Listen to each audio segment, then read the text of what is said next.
Hello, എല്ലാവർക്കും ഒരു പുതിയ വീഡിയോയിലേക്ക് സ്വാഗതം. അപ്പോൾ ഇന്നത്തെ വീഡിയോയിൽ പറയുന്നത് കുറച്ച് സാമ്പത്തിക അച്ചടക്കത്തിനെ കുറിച്ചിട്ടാണ് കേട്ടോ.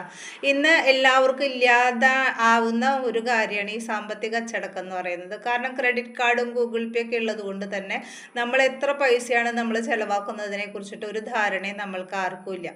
അപ്പോൾ ഏറ്റവും ആദ്യത്തെ കാര്യമായിട്ട് എനിക്ക് തോന്നുന്നത് എന്താ വെച്ചാൽ ക്രെഡിറ്റ് കാർഡും ഗൂഗിൾ പേ ഒക്കെ ഒന്ന് നിർത്തിയിട്ട് നമ്മൾ കടകളിലേക്കൊക്കെ പോകുമ്പോൾ നമുക്ക് സാധനം വാങ്ങുകയാണെങ്കിൽ അതിനുള്ള പൈസ നമ്മൾ ATM നിന്ന് എടുത്ത് നമ്മുടെ പേഴ്സിൽ നിക്ഷേപിച്ചിട്ട് വേണം നമ്മൾ കടകളിലേക്ക് പോകാൻ.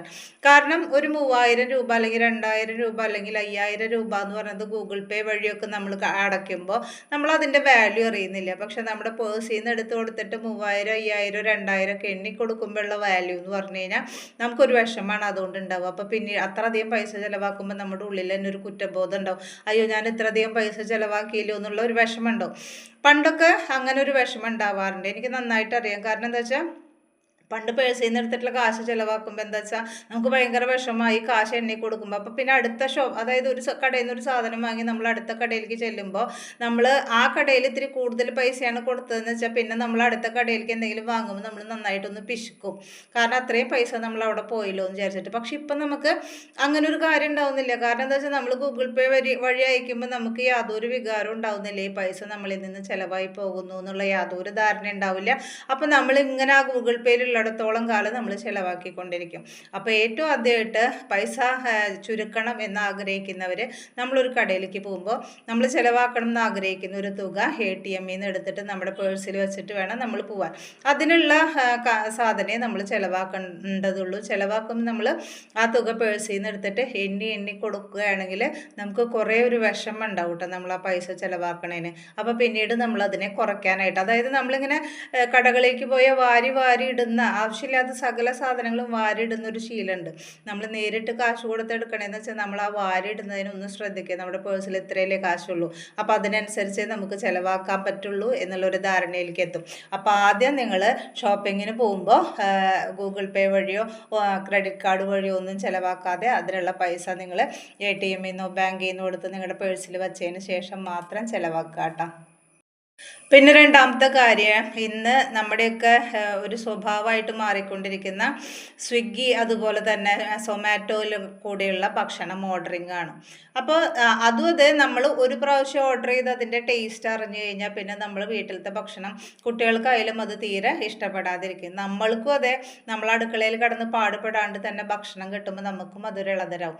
അപ്പോൾ ആഴ്ചയിൽ 1-2 ദിവസം വീട്ടിലെല്ലാവരെയും കൂട്ടിയിട്ട് നമ്മൾ വീട്ടിലേക്ക് എല്ലാവർക്കും ഇഷ്ടമുള്ള സാധനങ്ങളൊക്കെ ഉണ്ടാക്കാനായിട്ട്, ഇപ്പോൾ ഒരു ബിരിയാണി ഉണ്ടാക്കണമെന്ന് വെച്ചാൽ എല്ലാവരെയും വിളിച്ച് കുറച്ച് പേർക്ക് സബോള അരിയാനും, കുറച്ച് പേർക്ക് അരി കഴുകാനും, കുറച്ച് പേർക്ക് ചിക്കൻ നന്നാക്കാനും വൃത്തിയാക്കാനും ഒക്കെ ആയിട്ടുള്ള പണികളെ ഏൽപ്പിച്ചു കൊടുത്തു കഴിഞ്ഞാൽ എല്ലാവരും കൂടി ചേർന്നിട്ട് നല്ല എൻ്റർടൈൻമെൻറ്റോട് കൂടിയിട്ട് ആ ഭക്ഷണം ഉണ്ടാക്കിയിട്ട് അന്നത്തെ ദിവസം എല്ലാവരും കൂടി ആ ഭക്ഷണം മേശപ്പുറത്തേക്ക് എടുത്ത് കഴിക്കുകയാണെങ്കിൽ നല്ല ടേസ്റ്റും ഉണ്ടാവും. നമ്മുടെ നിന്ന് സ്വിഗ്ഗിയിലോ സൊമാറ്റോയിലോ ചിലവാക്കുന്ന പൈസയുടെ പകുതി പോലും നമുക്ക് വരില്ല. നമുക്കതുമല്ല, നമുക്ക് പിറ്റേ ദിവസത്തേക്കും കൂടി അത് എടുത്ത് വെക്കാനായിട്ട് നമുക്ക് ഉണ്ടാവും കേട്ടോ.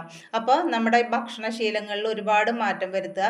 നമ്മൾ ഈ കടയിൽ നിന്ന് വാങ്ങുന്ന സാധനങ്ങളൊക്കെ നമുക്ക് യൂട്യൂബിലൊക്കെ സെർച്ച് ചെയ്ത് കഴിഞ്ഞാൽ തന്നെ നല്ല ഭക്ഷണമൊക്കെ നമ്മൾക്ക് നമ്മുടെ വീട്ടിൽ വെച്ച് തന്നെ ഉണ്ടാക്കാനായിട്ട് സാധിക്കും.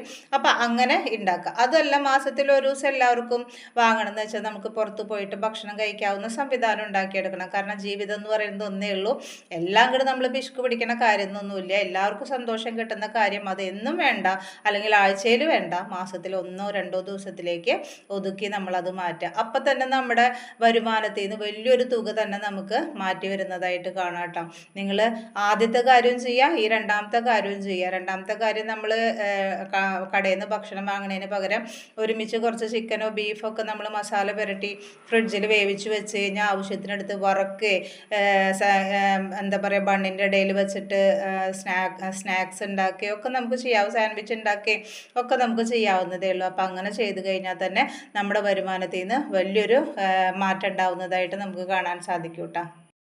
പിന്നെ വേറൊരു വിപത്താണ് നമ്മുടെ ഫ്ലിപ്കാർട്ട്, അതുപോലെ തന്നെ ആമസോൺ എന്നൊക്കെ പറഞ്ഞിട്ടുള്ള, മിന്ത്ര എന്നൊക്കെ പറഞ്ഞിട്ടുള്ള ആപ്പുകൾ. അതായത് നമ്മൾക്ക് ഇഷ്ടംപോലെ ഡ്രസ്സുകൾ ഉണ്ടെങ്കിലും കൂടി നമ്മൾക്ക് അതിലുള്ള കുറേ ഡ്രസ്സുകളും അതുപോലെ ഓഫറുകളൊക്കെ വരുമ്പോൾ നമ്മൾ വേണ്ടെങ്കിലും കൂടി അത് ആ ഓഫർ ഉള്ളതല്ലേ എന്ന് വിചാരിച്ചിട്ട് നമ്മൾ അതിനെയൊക്കെ വാങ്ങാൻ ശ്രമിക്കുക. അപ്പം നമ്മൾ ആദ്യം ചെയ്യേണ്ടത് എന്താ വെച്ചാൽ, നമുക്കൊരു സാധനം ഫ്ലിപ്കാർട്ടിൽ നിന്നോ മിന്ത്രയിൽ നിന്നോ ഒക്കെ ഇഷ്ടമായി എന്ന് വെച്ചാൽ നമ്മൾ ആദ്യം അതിനെ കാർട്ടിലിട്ട് വയ്ക്കുക. കാർട്ടിലിട്ട് വെച്ചിട്ട് 2 ആഴ്ച നമ്മളൊന്ന് ക്ഷമിച്ച് നോക്കാം.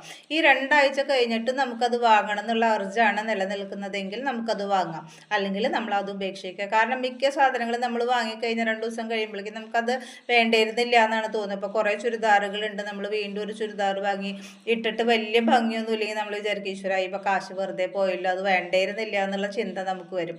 അപ്പോൾ എപ്പോഴും എന്ത് സാധനവും കാർട്ടിലിട്ട് വെക്കുക. നമുക്ക് ആവശ്യമുണ്ടോ എന്നുള്ളത് 1-2 ആഴ്ച ക്ഷമിച്ച് കഴിഞ്ഞിട്ട് മാത്രം നമ്മൾ, അതായത് ആ ഒരു തോന്നലുണ്ടാകുമ്പോഴേക്കും വേഗം അത് വാങ്ങുന്ന ശീലം ഉണ്ടല്ലോ, അത് ഒഴിവാക്കുക. അതുപോലെ തന്നെ ഡ്രസ്സുകൾ വാങ്ങുമ്പോൾ ഇതുപോലെ ഓഫറുകളൊക്കെ ഉള്ളപ്പോൾ ഒരു 5-6 എണ്ണം വാങ്ങി വെക്കുക. എന്നിട്ട് നല്ല ലാഭത്തിന് അത് വാങ്ങിയെടുക്കുക. അല്ലാതെ ഇടയ്ക്ക് നല്ല വില കൊടുത്തിട്ടുള്ള ഡ്രസ്സുകൾ വാങ്ങുന്നതൊക്കെ ഒഴിവാക്കുക. അപ്പോൾ ഇങ്ങനെയൊക്കെ ചെയ്യുമ്പോൾ എന്താ വെച്ചാൽ ഡ്രസ്സിൻ്റെ മേലുള്ള നമ്മുടെ ചിലവ് എന്ന് പറയുന്നത് നല്ലോണം ഒന്ന് കുറഞ്ഞ് കിട്ടും. ഓഫറുകളൊക്കെ വരുമ്പോൾ ഫ്ലിപ്കാർട്ടിലൊക്കെ ഓഫറുകൾ വരുമ്പോൾ 500-600 രൂപയുടെ ഡ്രസ്സൊക്കെ നമുക്ക് 300 രൂപയ്ക്കൊക്കെ കിട്ടും. അപ്പോൾ അങ്ങനത്തെ ഓഫർ വരുമ്പോൾ 5-6 എണ്ണമൊക്കെ വാങ്ങി വെക്കുക. ഒരു കൊല്ലത്തേക്കുള്ളത് വാങ്ങി വെച്ച് കഴിഞ്ഞാൽ പിന്നെ നമുക്ക് ആ ഡ്രസ്സ് എന്ന് പറയുന്നത് നമുക്ക് എടുക്കാണ്ട് കഴിഞ്ഞാൽ അതോടൊപ്പം തന്നെ നല്ലൊരു വ്യത്യാസം ചിലവിലും ഉണ്ടാവും. അപ്പോൾ അങ്ങനെ നമ്മുടെ ചിലവിനെ തന്നെ നമുക്ക് മാറ്റി കുറയ്ക്കാനായിട്ട് നമുക്ക് സാധിക്കും കേട്ടോ. അതുപോലെ ഗ്രോസറി ആയാലും കടയിൽ വാങ്ങുന്ന സാധനങ്ങളായാലും ഒരാഴ്ചക്കുള്ള സാധനങ്ങൾ ഒരുമിച്ച് വാങ്ങി വെക്കുക. എന്നിട്ട് ആ ഒരാഴ്ച അതുകൊണ്ട് തന്നെ നമ്മൾ ഉപയോഗിക്കാനായിട്ട് ശ്രമിക്കുക. പച്ചക്കറിയൊക്കെ വാങ്ങി വെച്ച് കഴിഞ്ഞ് കഴിഞ്ഞാൽ നമ്മളത് കട്ട് ചെയ്തിട്ട് ആവശ്യത്തിനാക്കി വെച്ച് ഒരാഴ്ചക്കുള്ളതിലേക്ക് നമ്മൾ സെപ്പറേറ്റ് ആയിട്ട് വെച്ച്, മുരിങ്ങക്കായൊക്കെ ഉണ്ടെങ്കിൽ നമ്മൾ ഫ്രീസറിൽ അത് കട്ട് ചെയ്തെടുത്ത് വെക്കുകയാണെങ്കിൽ എത്ര കാലം വേണമെങ്കിലും കേടാവാതിരിക്കും. ഇപ്പം നമ്മുടെ വീടുകളിലൊക്കെ മുരിങ്ങക്കായൊക്കെ ഉണ്ടെങ്കിൽ, അതുപോലെ പച്ചക്കറിയൊക്കെ ഉണ്ടെങ്കിൽ നമ്മൾ കട്ട് ചെയ്ത് സിപ്ലോക്ക് കവറുകളിലാക്കിയിട്ട് നമ്മൾ ഫ്രീസറിൽ വെക്കുകയാണെങ്കിൽ ആവശ്യത്തിന് എടുത്തു കഴിഞ്ഞാൽ യാതൊരു കേടും വരില്ല. അപ്പോൾ പച്ചക്കറികളൊക്കെ വാങ്ങുന്നത് നമുക്ക് കുറേ ഒഴിവാക്കാനായിട്ട് സാധിക്കും. നമ്മുടെ വീട്ടിലൊക്കെ ഒരു 1-2 സെൻറ്റ് സ്ഥലമേ ഉള്ളൂ എന്ന് വെച്ചാൽ പോലും കുറച്ച് ചട്ടികളിലോ ഗ്രോ ബാഗുകളിലൊക്കെ ആയിട്ട് അത്യാവശ്യം ചീരയും അതുപോലെ തന്നെ വെണ്ടയും വഴുതനയൊക്കെ ഉണ്ടാക്കാൻ നമുക്ക് സാധിക്കും. അപ്പോൾ നല്ല പച്ചക്കറിയും കിട്ടും, അതോടൊപ്പം തന്നെ നമുക്ക് നമ്മുടെ ചിലവിൽ വലിയൊരു വ്യത്യാസവും വരുന്നതായിരിക്കും കേട്ടോ. അപ്പോൾ കുറച്ച് ഒരു കോവക്കയുടെ വള്ളി പടർത്തി വിടുക, ഒരു കുക്കുംബറിൻ്റെ വള്ളി പടർത്തി വിടുകയൊക്കെ ചെയ്ത് കഴിഞ്ഞാൽ വലിയ ബുദ്ധിമുട്ടൊന്നുമില്ല. ഇടയ്ക്ക് ഇത്തിരി മരുന്ന് അടിച്ചു കൊടുക്കുക, ഇടയ്ക്ക് ഇത്തിരി വളമൊക്കെ ഇട്ട് കൊടുത്തു കഴിഞ്ഞാൽ നമുക്ക് നമ്മുടെ വീട്ടിൽ നിന്ന് തന്നെ ആ പച്ചക്കറികളൊക്കെ കിട്ടുന്നതായിട്ട് കാണാം കേട്ടോ. അപ്പോൾ അങ്ങനെ പച്ചക്കറിയുടെയും കാര്യങ്ങളുടെയൊക്കെ കുറേശ്ശെ കുറയ്ക്കുക. അതുപോലെ തന്നെ നമ്മുടെ വീട്ടിലുണ്ടാവുന്ന ഒരു മുരിങ്ങ വാങ്ങി വെക്കുക, മുരിങ്ങയുടെ ഇല കൊണ്ട് പരിപ്പൊക്കെ ഇട്ടിട്ട് നല്ല കറി വെക്കുക, ഇടയ്ക്ക് തോരൻ ഉണ്ടാക്കി വെക്കുക, ഇടയ്ക്ക് സൂപ്പൊക്കെ ഉണ്ടാക്കി കൊടുത്ത് നമ്മുടെ കുട്ടികൾക്ക് നല്ല ഹെൽത്തി ആയിട്ടുള്ള ഭക്ഷണം കൊടുക്കാനായിട്ട് ശ്രമിക്കുക. അപ്പോൾ നമ്മുടെ മക്കളുടെ ആരോഗ്യകാര്യവും നന്നാവും, അതോടൊപ്പം തന്നെ ചിലവും നന്നായിട്ട് കുറയുന്നതായിട്ട് കാണാം കേട്ടോ. അടുത്തതായിട്ട് പറയുന്നത് നിങ്ങളുടെ വരുമാനത്തിൻ്റെ 75% ചിലവും 15% സേവിങ്സും 10% അർജൻറ്റായിട്ട് വരുന്ന കാര്യങ്ങൾക്കുള്ളതാക്കിയിട്ട് മാറ്റിവെക്കാനാണ് പറയുന്നത്. അതായത് ഇപ്പം നിങ്ങൾക്ക് 10,000 രൂപയാണ് വരുമാനം എന്ന് വെച്ചാൽ ഒരു 7,500 രൂപയോളം നിങ്ങളുടെ ചിലവിനായിട്ട് മാറ്റിവെക്കുക. ഒരു 1,500 രൂപ നിങ്ങളുടെ ഭാവിയിലേക്കായിട്ട് മാറ്റിവെക്കുക. 1000 രൂപ പെട്ടെന്ന് ഒരു അർജൻറ്റായിട്ട് കാര്യങ്ങൾ വന്നു കഴിഞ്ഞാൽ ചിലവിനുള്ളതായിട്ട് മാറ്റിവെക്കുക. അപ്പോൾ എപ്പോഴും ഒരു 3 അക്കൗണ്ട് ഉണ്ടാക്കിയെടുക്കുക.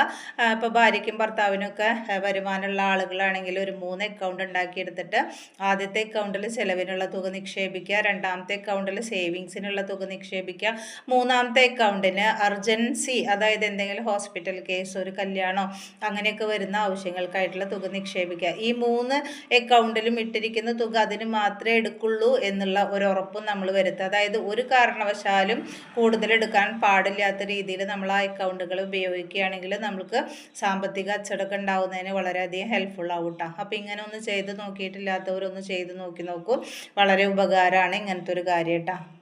ഈ സേവിങ്സിനോടൊപ്പം തന്നെ കുട്ടികൾ വളർന്നു വരുന്നവരാണ്, കുഞ്ഞു കുട്ടികളുള്ളവരാണെങ്കിൽ അവരുടെ വിദ്യാഭ്യാസത്തിന് വേണ്ടിയിട്ട് ഒരു തുക എന്തെങ്കിലും കാര്യങ്ങളിലായിട്ട് നിക്ഷേപിച്ച് വെക്കുക. അവർക്കൊരു 18 വയസ്സാകുമ്പോൾ അത്യാവശ്യം നല്ല വിദ്യാഭ്യാസം കൊടുക്കാൻ പറ്റുന്നത് അവർ ജനിക്കുമ്പോൾ തന്നെ, ഒരു കുഞ്ഞ് ജനിക്കുമ്പോൾ തന്നെയുള്ള ഉത്തരവാദിത്തമാണ് അത്.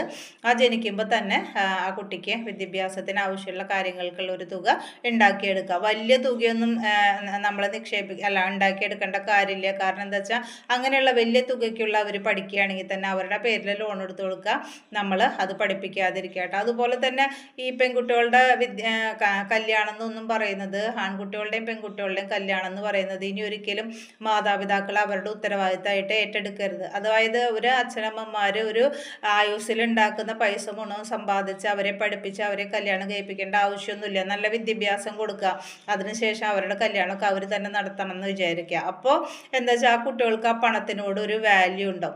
ഈ മാതാപിതാക്കൾ മുഴുവൻ കാശെടുത്തിട്ട് കല്യാണം കഴിപ്പിച്ച് അയച്ചിട്ട് ഭർത്താവിൻ്റെ വീട്ടിൽ ചെന്ന് കഴിഞ്ഞാൽ അവിടെയും അഡ്ജസ്റ്റ് ചെയ്യാൻ പറ്റില്ല, ഭാര്യയായിട്ട് അഡ്ജസ്റ്റ് ചെയ്യാൻ പറ്റില്ല, അവരുടെ ജീവിതം തന്നെ തകർത്ത് കളയും. അതല്ല അവർ പൈസ ചിലവാക്കിയിട്ടാണ് ആ കല്യാണം നടത്തുന്നതെന്ന് വെച്ചാൽ അവർക്ക് അതിനൊരു വാല്യൂ ഉണ്ടാവും. ഞാൻ ഇത്ര പൈസ ചിലവാക്കിയിട്ടാണ് നടത്തുന്നത്, അപ്പോൾ ഈ ഒരു ജീവിതം നശിപ്പിച്ച് കളഞ്ഞു കഴിഞ്ഞാൽ പിന്നെ എനിക്ക് അത്രയും ഞാൻ സമ്പാദിച്ചത് മുഴുവൻ എനിക്ക് തകർന്നു പോകുന്നുള്ളൊരു വിശ്വാസം ഈ കുട്ടികൾക്ക് ഉണ്ടാവും. അപ്പോൾ മാതാപിതാക്കൾ ഒരിക്കലും കാശ് കൊടുത്തിട്ട് കുട്ടികളുടെ കല്യാണം ആർഭാടമായിട്ട് നടത്തേണ്ട കാര്യമില്ല. ഒരു ജോലി കിട്ടിയ കുട്ടിയെ ഒരു 3-4 വർഷം, ഇപ്പം ഇന്നിപ്പോൾ പെൺകുട്ടികൾക്ക് ഒരു 22 വയസ്സിൽ ജോലി കിട്ടിയെന്ന് വെച്ചാലും ആൺകുട്ടികൾക്ക് അതിലൊരു 22 വയസ്സ് ജോലി കിട്ടിയെന്ന് വെച്ചാലും 26-27 വയസ്സായിട്ടാണ് ഇന്ന് കുട്ടികൾ കല്യാണം കഴിക്കുന്നത്. ആ 5 കൊല്ലം കൊണ്ട് അവർക്ക് കല്യാണത്തിനുള്ള പൈസയൊക്കെ അവരുണ്ടാക്കി അവർ തന്നെ കല്യാണം കഴിക്കട്ടെ എന്ന് വിചാരിക്കണം. ഒരിക്കലും മക്കൾക്ക് വേണ്ടി എന്താ പറയുക, നമ്മൾ കഷ്ടപ്പെട്ടുണ്ടാക്കിയതിൻ്റെ ഭൂരിഭാഗവും ചിലവാക്കി അവസാനം വാർദ്ധക്യത്തിൽ അവരുപേക്ഷിക്കുന്ന ഒരു നിലയിലേക്ക് എത്താൻ ഒരു മാതാപിതാക്കൾ ഇനി തയ്യാറാവരുത് കേട്ടോ. ഇനിയത്തെ മക്കളൊന്നും നമ്മളെ ഒന്നും നോക്കുന്നുള്ള യാതൊരു ഉറപ്പില്ല. അപ്പം അതുകൊണ്ട് തന്നെ വിഡ്ഢികളാവാതെ അവരവരുടെ സമ്പാദ്യം അവരവർക്ക് വേണ്ടി മാറ്റിവെക്കുക. നമ്മുടെ കാലം കഴിഞ്ഞാൽ അവർക്ക് തന്നെയല്ലേ കിട്ടാൻ പോണേ. അപ്പം അതുകൊണ്ട് അതും വിഷമിക്കേണ്ട. അവരുടെ കല്യാണത്തിനും അവരുടെ കാര്യത്തിനുള്ള പൈസ അവർ തന്നെ സമ്പാദിക്കണം എന്നുള്ളത് അവരോട് നിർബന്ധമായിട്ട് പറയുക. അപ്പം അങ്ങനെയാണെങ്കിൽ തന്നെ പെൺകുട്ടികൾക്ക് ഒരു വിലയുണ്ടാവും. അതായത് ഈ മാതാപിതാക്കളോടാണ് ഈ സ്വർണ്ണം അത് വേണം ഇത് വേണം എന്നൊക്കെ പറഞ്ഞിട്ട് അവർ വാങ്ങി വെക്കുക. അവർ തന്നെ സമ്പാദിച്ച് വാങ്ങുകയാണെങ്കിൽ അവർക്ക് യാതൊരു ഡിമാൻഡ് നിർബന്ധം ഉണ്ടാവില്ല. അവരുള്ളത് കൊണ്ട് അഡ്ജസ്റ്റ് ചെയ്യും. അതുപോലെ കല്യാണം കഴിഞ്ഞ് പോയാലും അവരുടെ ജീവിതം അവരുടെ ഉത്തരവാദിത്തമാണെന്ന് വിചാരിക്കുകയും ചെയ്യും കേട്ടോ. അപ്പോൾ അതൊരു ഏറ്റവും ഇമ്പോർട്ടൻ്റ് ആയിട്ടുള്ള കാര്യമാണ്. അതുപോലെ തന്നെ നമ്മൾ ഓരോ കാര്യങ്ങൾക്ക് EMI ആയിട്ട് എടുക്കും. ഈ EMI അടയ്ക്കാതിരിക്കുന്നത് ഏറ്റവും വലിയ പ്രശ്നമാണ് കേട്ടോ. നമ്മൾക്കൊരു സിബിൽ സ്കോറൊക്കെ ഉണ്ട്. നമ്മളെവിടെ ചെന്നാലും ഇപ്പോൾ ബജാജിൻ്റെ EMI ആയിട്ട് നമ്മളൊരു സ്കൂട്ടർ എടുത്തു, അല്ലെങ്കിൽ വീട്ടിലേക്കുള്ള ഫ്രിഡ്ജ് എടുത്തു, നമ്മൾ 2-3 അടവൊക്കെ അടയ്ക്കാണ്ടൊക്കെ വെച്ച് കഴിഞ്ഞാൽ എന്ത് സംഭവിക്കുന്നത് വെച്ചാൽ പിന്നീട് നമ്മളൊരു ഹൗസ് ലോണോ എന്തെങ്കിലുമൊക്കെ എടുക്കാനായിട്ട് നമ്മളൊരു ബാങ്കിൽ ചെല്ലുമ്പോൾ നമ്മുടെ സിബിൽ സ്കോർ അവർ ചെക്ക് ചെയ്യുമ്പോൾ വളരെ ലോ ആയിരിക്കും നമ്മുടെ സിബിൽ സ്കോർ. അപ്പം നമുക്ക് ആവശ്യത്തിനുള്ള ലോൺ ലഭിക്കില്ല. അപ്പോൾ നമ്മൾ EMI ഒക്കെ എടുക്കുകയാണെങ്കിൽ കൃത്യമായിട്ട് ഇപ്പോൾ 2-ാം തീയതിയാണ് അടയ്ക്കേണ്ടതെന്ന് വെച്ചാൽ 1-ാം തീയതി തന്നെ അതിൻ്റെ ഉള്ളിൽ ആ അക്കൗണ്ടിൽ ആ പൈസ ഫില്ലായിട്ട് വെക്കുക. കാരണം ഇവർ 2-ാം തീയതി എന്ന് പറയുകയാണെങ്കിൽ ചിലപ്പോൾ ഇവർ 2-ാം തീയതി നമ്മൾ വിചാരിക്കും 2-ാം തീയതി അല്ലേ അടയ്ക്കേണ്ടത്, 2-ാം തീയതി ഒരു 10 മണിയാകുമ്പോൾ ബാങ്ക് തുറക്കുമ്പോൾ കൊണ്ട് അടയ്ക്കാമെന്നൊക്കെ വിചാരിക്കും. സാധിക്കില്ല. ഇവർ ചിലപ്പോൾ 2-ാം തീയതി രാവിലെ 8 മണിക്കൊക്കെ ഇവരുടെ ഇത് പോയി കഴിഞ്ഞാൽ നമ്മുടെ അക്കൗണ്ടിൽ പൈസ ഇല്ലെങ്കിൽ വീണ്ടും നമ്മൾ 500 രൂപ അടയ്ക്കേണ്ടി വരും.